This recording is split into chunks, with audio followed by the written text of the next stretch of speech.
नमस्कार। ये आकाशवाणी पटना है। अब आप खालिद रशीद से प्रादेशिक समाचार सुनिए।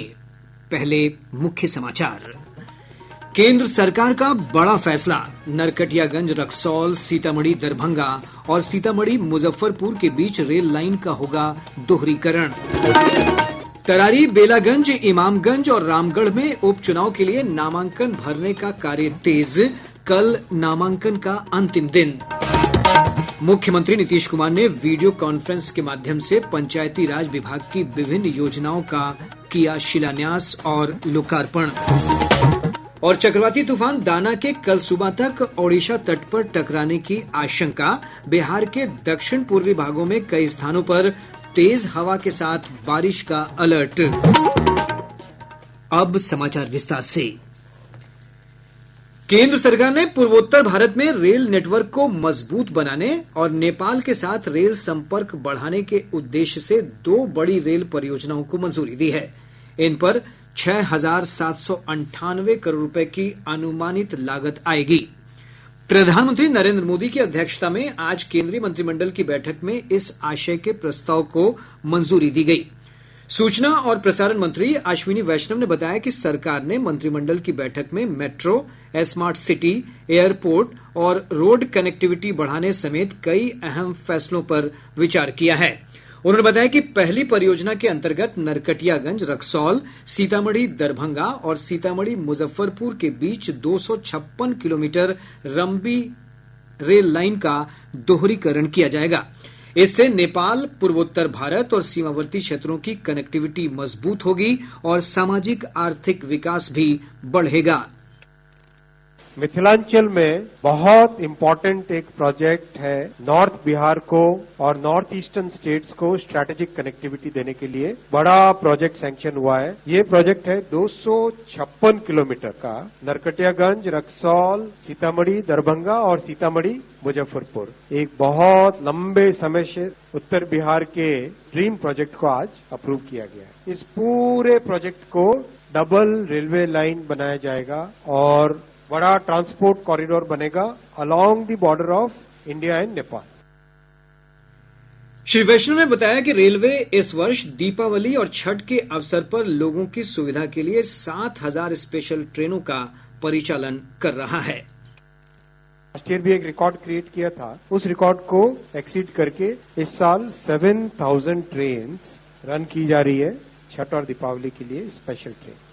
हाँ, स्पेशल ट्रेन से यानी करीब करीब 2 लाख लोग एक्स्ट्रा डेली ट्रेवल कर पाए, वो व्यवस्था की जा रही है। 2 लाख लोग डेली एक्स्ट्रा ट्रेवल कर पाए, वो व्यवस्था की जा रही है। Extra over and above the normal all the trains which are there in the time table. Bihar से जुड़ी रेलवे परियोजनाओं को केंद्रीय कैबिनेट की मंजूरी मिलने के बाद मुख्यमंत्री नीतीश कुमार ने प्रधानमंत्री के फैसले का स्वागत किया है। इधर समस्तीपुर रेल मंडल के अपर महाप्रबंधक आलोक कुमार झा ने इसे केंद्र सरकार की मिथिलांचल के लिए बड़ी सौगात बताया है।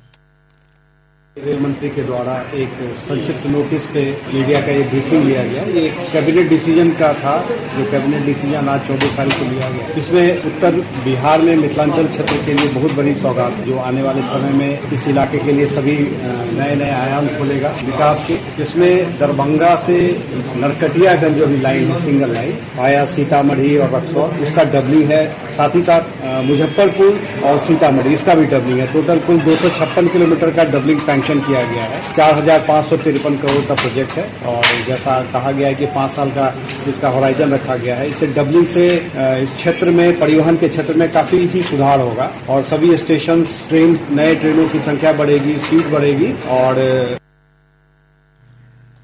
पश्चिम चंपारण, दरभंगा, मधुबनी, समस्तीपुर समेत विभिन्न स्थानों पर लोगों ने इस फैसले पर प्रसन्नता व्यक्त करते हुए प्रधानमंत्री नरेंद्र मोदी और रेल मंत्री को बधाई दी है।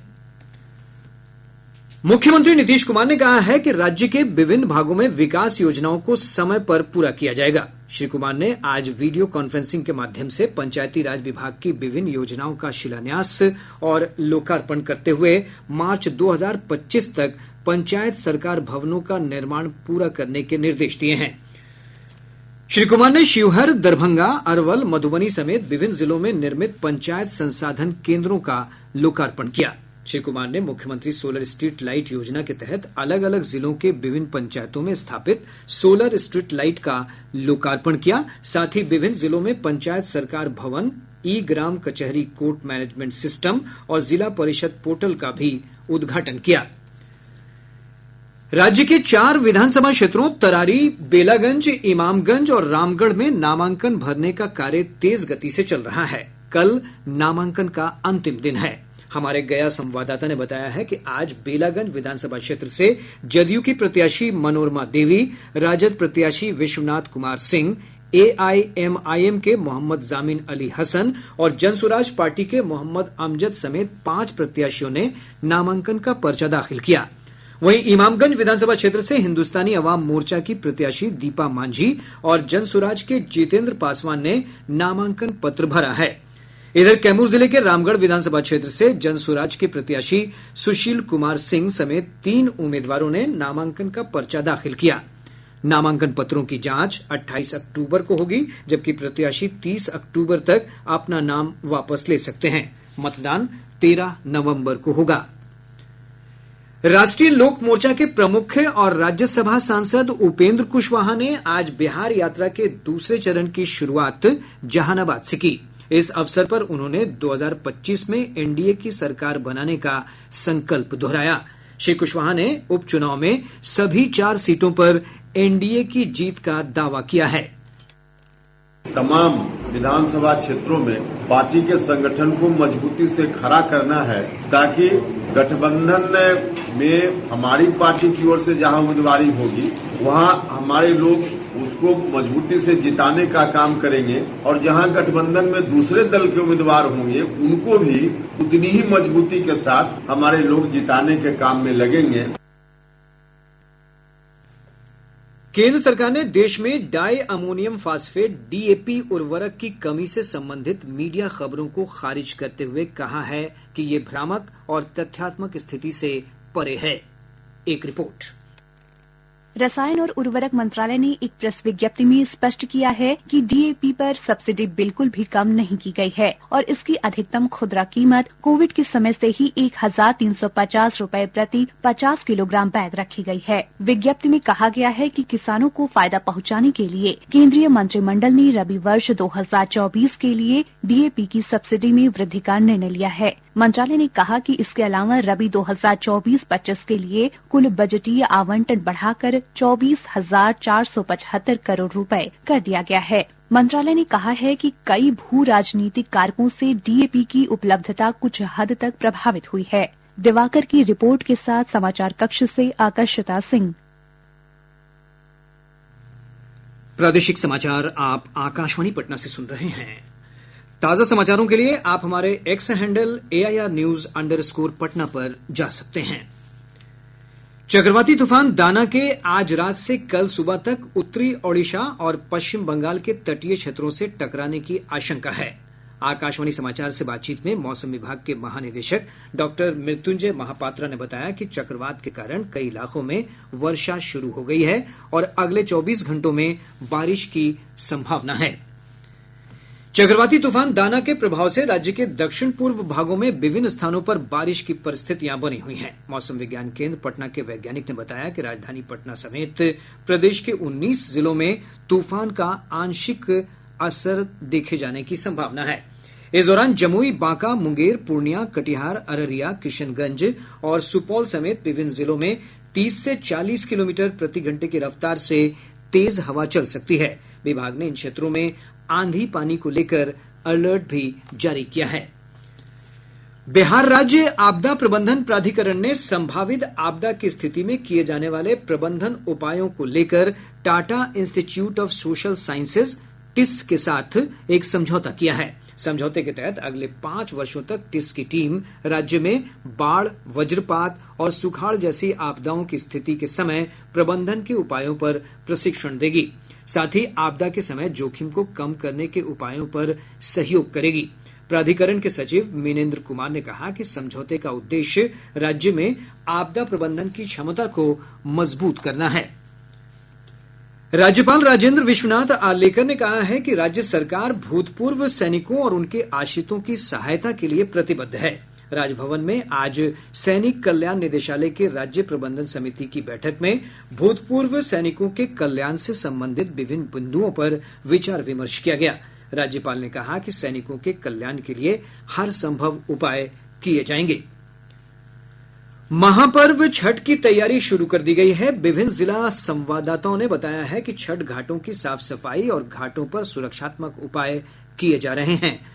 पटना के विभिन्न छठ घाटों पर जिला प्रशासन और नगर निगम की टीम साफ सफाई में जुटी है। विभिन्न खतरनाक घाटों को भी चिन्हित किया जा रहा है। जिलाधिकारी डॉक्टर चंद्रशेखर सिंह ने कहा है कि इस वर्ष पटना में गंगा के 106 घाटों पर व्रतियों के अर्घ्य देने की व्यवस्था की जा रही है। श्री सिंह ने कहा कि सुप्रीम कोर्ट के आदेश के आलोक में पटना में त्योहारों के दौरान पटाखों की बिक्री और इस्तेमाल पर रोक लगा दी गई है। ये दीपावली को लेकर के जो ग्रीन ट्रिब्यूनल है माननीय सर्वोच्च न्यायालय का, उसका निर्देश है कि जहां जिस शहरों की हवा की गुणवत्ता जो है खराब या उससे बदतर है, तो वहां पर पटाखों पर रोक रहेगी पूरी तरह से, उनकी बिक्री पर, उनके उपयोग पर। हमारे यहाँ पटना जिला उसमें शामिल है, तो उस पर हम लोगों ने रोक लगाया है और सभी अनुमंडल पदाधिकारी, अनुमंडल पुलिस पदाधिकारी, सभी थाना प्रभारी को निर्देशित किया है कि पटाखों की बिक्री पर रोक लगाएंगे, उसके उपयोग पर भी रोक लगाएंगे और कहीं उल्लंघन इस प्रकार का पाया जाता है तो उस पर कार्रवाई भी करेंगे, प्राथमिकी दर्ज करके। इधर जहानाबाद की जिलाधिकारी अलंकृता पांडे और शेखपुरा के जिलाधिकारी आरिफ एहसन ने अपने अपने जिलों में आज विभिन्न छठ घाटों का निरीक्षण किया और अधिकारियों को आवश्यक निर्देश दिए। बेगूसराय जिले के वीरपुर थाना क्षेत्र अंतर्गत खरमौली गांव में छापेमारी कर पुलिस ने एक मिनी गन फैक्ट्री का उद्भेदन किया है। पुलिस ने मौके से 3 देसी पिस्तौल, कई अर्धनिर्मित हथियार और हथियार बनाने के उपकरण बरामद किए हैं। इस मामले में एक व्यक्ति को गिरफ्तार किया गया है। आज विश्व पोलियो दिवस है। यह दिन अत्यधिक संक्रामक वायरल बीमारी पोलियो को समाप्त करने के वैश्विक प्रयासों के लिए आयोजित किया जाता है। यह बीमारी मुख्य रूप से बच्चों को प्रभावित करती है। इस अवसर पर प्रदेश के विभिन्न भागों में पोलियो टीकाकरण के महत्व के प्रति जागरूकता बढ़ाने के लिए कई कार्यक्रमों का आयोजन किया गया। पश्चिम चंपारण जिला मुख्यालय बेतिया में पोलियो जागरूकता रैली निकाली गई। इधर शेखपुरा में civil surgeon doctor MP Singh ने जागरूकता रैली को हरी झंडी दिखाकर रवाना किया। राजधानी पटना समेत प्रदेश के विभिन्न भागों में डेंगू और चिकनगुनिया के मरीजों के मिलने का सिलसिला जारी है। स्वास्थ्य विभाग से मिली जानकारी के अनुसार पिछले 24 घंटों के दौरान राज्य भर में डेंगू के 186 नए मरीज मिले हैं। पटना जिले में सबसे अधिक 102 मरीजों की पहचान की गई है। और अब अंत में मुख्य समाचार एक बार फिर। केंद्र सरकार का बड़ा फैसला, नरकटियागंज, रक्सौल, सीतामढ़ी दरभंगा और सीतामढ़ी मुजफ्फरपुर के बीच रेल लाइन का होगा दोहरीकरण। तरारी, बेलागंज, इमामगंज और रामगढ़ में उपचुनाव के लिए नामांकन भरने का कार्य तेज, कल नामांकन का अंतिम दिन। मुख्यमंत्री नीतीश कुमार ने वीडियो कॉन्फ्रेंस के माध्यम से पंचायती राज विभाग की विभिन्न योजनाओं का किया शिलान्यास और लोकार्पण। और चक्रवाती तूफान दाना के कल सुबह तक ओडिशा तट पर टकराने की आशंका। बिहार के दक्षिण पूर्वी भागों में कई स्थानों पर तेज हवा के साथ बारिश का अलर्ट। इसके साथ ही आकाशवाणी पटना से प्रसारित प्रादेशिक समाचार का ये अंक समाप्त हुआ।